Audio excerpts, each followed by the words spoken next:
Brasil, assim como em outros países da América Latina, a gente tem uma legislação muito mais permissiva do que a legislação dos países da União Europeia e dos Estados Unidos, por exemplo. Então, o que acontece? Essas empresas têm sede na União Europeia, proíbem alguns agrotóxicos lá, mas suas empresas vendem esses agrotóxicos para países como Brasil, México, Argentina, Índia, entre outros. Então há uma evidente pressão dessas empresas para que a legislação no Brasil, por exemplo, se torne frouxa. Ela tem alguns ganhos, mas ela tem grandes problemas. Por exemplo, um grande problema da nossa lei de agrotóxicos, que é de 1989, é que os agrotóxicos, uma vez registrados, esse registro é por tempo indeterminado, é ad eternum. Então, o que isso significa? Que é muito difícil você proibir o uso. Essa proibição ela é possível, ela está prevista na nossa lei, mas precisa de todo o movimento da comunidade científica e da sociedade civil organizada para poder banir um produto, e nem sempre isso acontece. Mas, enfim, diferentemente, por exemplo, do que acontece na União Europeia, no Japão e nos Estados Unidos, em que há uma avaliação periódica desses produtos, no Brasil não há. Hoje, no Brasil, ao invés da gente ter restrições e, digamos assim, formas de coibir, de proibir o uso de agrotóxicos, a gente tem o contrário, a gente tem incentivo. E esses incentivos se dão através de incentivos fiscais mesmo, são incentivos econômicos. Então, hoje no Brasil, a gente tem uma desoneração fiscal gravíssima, cerca de 1,2 bilhões de reais o ano passado deixaram de ser arrecadados pelo governo nessas isenções fiscais. Então, o governo isenta os agrotóxicos de 60% do ICMS e depois de total de PIS e COFINS. Então, a gente, quando tem isenção fiscal, o que a gente está fazendo? A gente está promovendo, a gente está incentivando. Toda vez que a gente tem uma isenção fiscal, é porque a gente quer promover a venda de um determinado produto. E a gente tem isso no Brasil com relação aos agrotóxicos. Então, isso é gravíssimo. Diante desse quadro todo grave de contaminação ambiental e contaminação humana, ao invés da gente ter formas de coibir o uso, a gente tem formas de estímulo ao uso de agrotóxico, premiando em dinheiro quão mais se usa.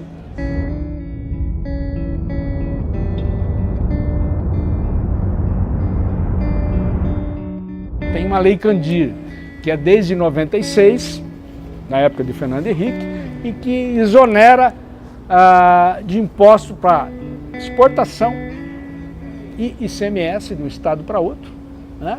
Todos os produtos primários, tanto os da agropecuária, como os minerais também. Então, você produz soja, para quê? Grande parte da soja daqui vai para onde? Exportado. Quanto que fica de imposto aqui? Zero, por causa da Lei Candir. Imposto de exportação, zero. ICMS, se você pegar essa soja daqui, que eu sei que vai muita dessa soja para São Paulo, para fazer ração para pinto, para suíno, quanto que paga? Zero. Agora, o que seria bom para levar dinheiro para a saúde, para a educação, setor de segurança, que está problemático aqui, como está problemático lá no Mato Grosso, não tem dinheiro. Aí o governo fica chorando que não tem dinheiro. Ué, por que não muda a Lei Candir? Por que os estados todos não juntam e mudam a Lei Candir? Né? Como é que é o Congresso? É favorável a mudar a Lei Candir?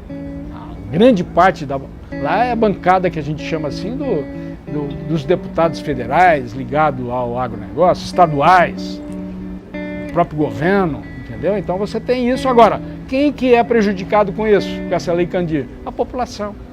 Os municípios que dependem do agronegócio, tem vários e vários estudos do Diese, tem estudo do professor Tomás aqui da Unesp, de Presidente Prudente, um estudo, que os municípios em que 70% do PIB depende do agronegócio são os mais pobres do Brasil, porque não fica nada.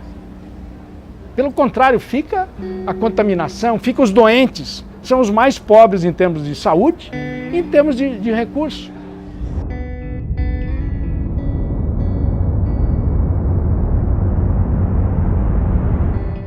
O Brasil é o maior consumidor de agrotóxicos do mundo, né?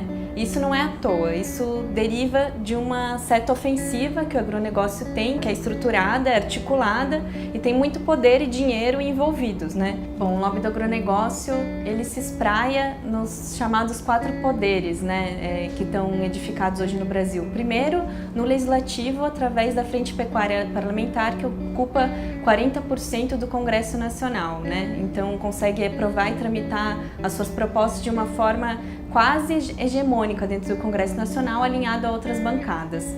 Segundo lugar, no Executivo, através da ocupação de ministérios emblemáticos, como é hoje, por exemplo, o Ministério da Agricultura, a Casa Civil, o Ministério da Justiça, que são ministérios centrais. No Judiciário, através da captura do Judiciário, por meio do patrocínio de eventos, de festas, dos encontros dos magistrados brasileiros e até da Confederação Nacional da Agricultura, ser um interlocutor prioritário para os magistrados na temática agrária, né, com um forte poder de influência nas decisões.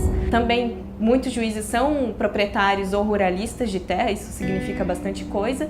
E também o lobby que tem na própria propagação da grande mídia, né? Por exemplo, quando a gente vê nos grandes meios de comunicação a propaganda massiva de que o agronegócio é quem alimenta o Brasil, coisas que a gente sabe que são falaciosas, vez que 70% da alimentação brasileira vem da agricultura familiar.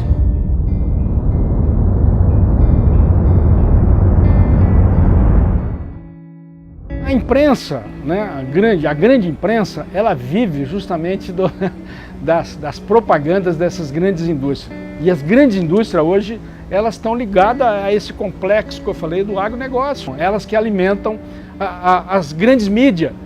E as grandes mídias você vê hoje aí fazendo todo um elogio, achando que o agronegócio faz tudo, é tudo e bonito, e toda hora.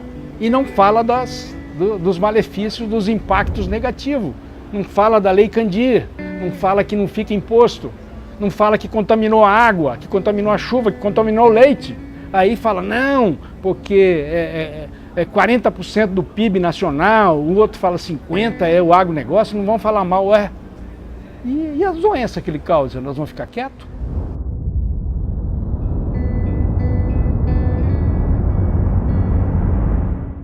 Nesse momento estão buscando destruir toda a legislação em vigor, que foi construída desde 89. De lá para cá nós tivemos várias outras normas, regulamentos que foram aprovados, e que nesse momento as mudanças estão propondo, que começam desde a alteração do nome de agrotóxico para defensivo fitossanitário, e segue-se tirando competência da área de saúde, tirando competência da área de meio ambiente, afetando as competências estaduais na fiscalização do uso.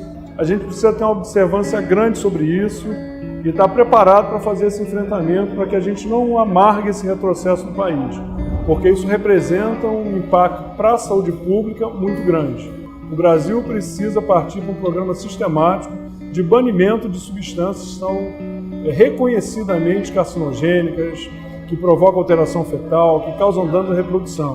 A lei já prevê isso, mas o processo de retirada desse produto no mercado está muito lento.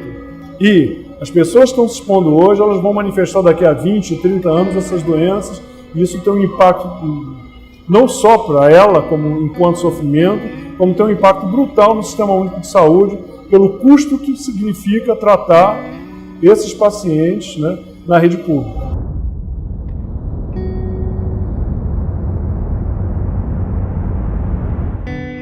Boa parte do Congresso é composta da bancada ruralista, né? Pessoas que têm interesse muito forte em ganhar dinheiro através de monoculturas transgênicas ou não transgênicas, mas que utilizam agrotóxicos. É lucrativo para eles utilizarem esse tipo de veneno, né? O que é um absurdo para a sociedade, porque eles não estão pensando na verdade, eles enxergam o alimento como uma commodity, como uma mercadoria, e não necessariamente como algo que vai alimentar a gente, como algo que a gente vai ingerir, vai consumir, e para a sociedade é uma perda tremenda, para a sociedade, para o meio ambiente. Então acho que a gente precisa rever isso, reestruturar essa maneira como a gente produz e distribui a comida. Talvez a gente só consiga chegar nesse momento, né, quando a gente mudar quem está ali no Congresso, né? E porque a gente vê que os favores estão sendo, enfim, acordos estão sendo feitos a favor deles.